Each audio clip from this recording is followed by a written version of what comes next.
because over the last 20, 30 years, what has happened is antibiotics have entered our food systems. How? So, at least in the US, and I'm sure that's true for most of the world, more than 80% of antibiotics are actually used in animals, not humans. And there's no way to regulate it.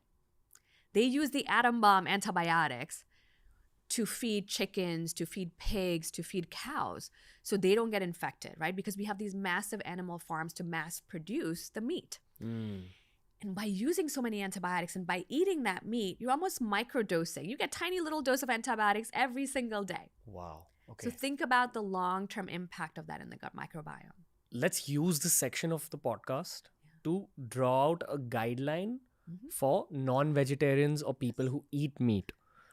We're not saying don't eat it, but there's a way to select your meat better, Yes. right? Yes. Let's begin with chicken, most common meat. I know for a fact that the packaged chicken that you find in the supermarket, that falls under the bracket that you're speaking about, Yes. right? Now, and this is from back when I ate meat, because I'd eat chicken every day, and this is something I kind of went deep on. I asked a friend of mine who owned a chicken butcher shop where they actually pull it out of the cage and they will kill it like in front of you. Yes. I thought that that's a healthier way to eat chicken, but then I found out that even those chicken are injected with steroids and or antibiotics. I just know at that point that they should definitely inject those chickens from the wholesale farms that the chickens are brought to into the city. So that was out of question.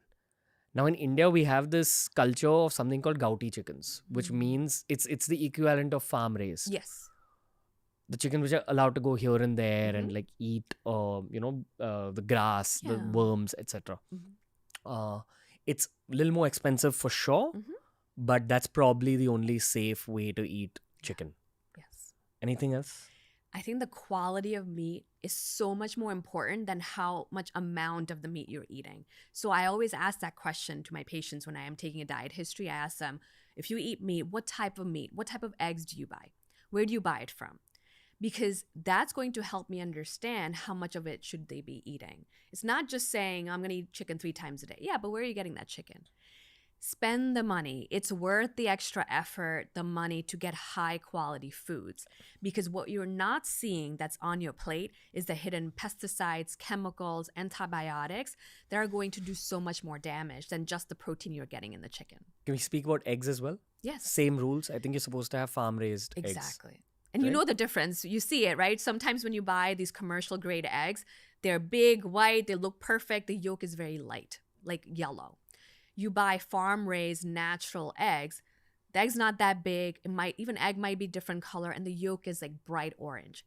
The nutritional content of these two eggs is completely different, right? The amount of vitamins, proteins, nutrients you're getting from the farm raised eggs is much, much higher because the diet of those chickens is so diverse. They're not eating soy meal as their diet. That's not a natural chicken diet. No chicken was like, I'm going to eat soy meal, right? That's processed.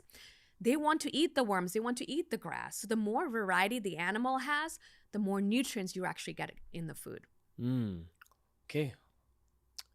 This is why the average Indian non-vegetarian probably has it easier than a Westerner. Yes. Because in the Western diet, you're probably eating chicken, fish, or meat every day. Every single day. Yes. Here, it's like at least 5 days of just vegetarian food. Maybe an egg here and there. But you usually end up eating non-veg once or twice a week. Yes. So for the Indian viewers, the guideline is just be careful about the kind of non-veg you're buying. Let's talk about seafood as well. Yes. In India, I know for a fact that between May and September, people usually avoid seafood if you're smart about it. Or you go to a restaurant and order this fish called basa, which is catfish, which I remember again from back in the day. Yeah. It's not advised to eat basa or catfish because it's a farm-bred fish, especially in our country. Yes. It tastes like mud because it feeds on the mud in the farms. So that's the fish I know that one is supposed to avoid in restaurants. Avoid it during the period of May to September because we have our monsoon and that's when the fish breed. It's also a more sustainable way of going about it. But from September to May, what are the guidelines when it comes to seafood?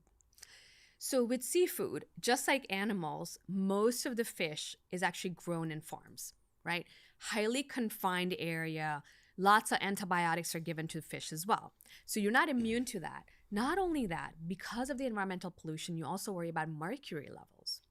So we're seeing very high levels of mercury in so many fish. So people who eat fish a lot. So in the US, I see this a lot because a lot of people say, I don't want to eat meat as much. I'm going to switch to seafood. Then you start seeing the mercury levels go up. And you're still just as exposed to antibiotics. You know what the crazy thing is in the US, there's this whole trend of eating salmon. Like the salmon fish is supposed to be very high, heart healthy, right? Lots of omega-3 fats, very healthy for you. That's only if you're eating wild caught fish. So salmon, which is very expensive. extremely expensive and not always environmentally advisable, right? Really? Because we're over farming. So the problem is when you eat farm-raised salmon, if you just look at it, it looks like double the size. And farm-raised salmon actually doesn't have that pink color. It's gray.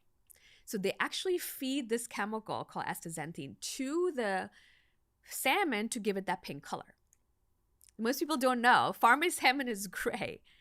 It doesn't look like anything like salmon. So fish are actually fed fish oil supplements, omega-3 supplements, and this color to give it that color, right? So you're not really getting any health benefits from eating that stuff. It's just as processed. So what guideline do you give to seafood lovers?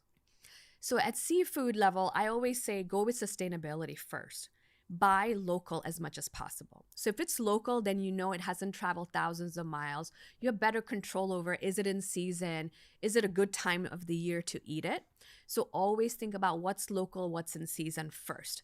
Just because salmon is all the rage doesn't mean if you're in Mumbai that you are eating salmon that's been caught or processed somewhere thousands of miles away. That's not sustainable. It's also not going to be good for your health.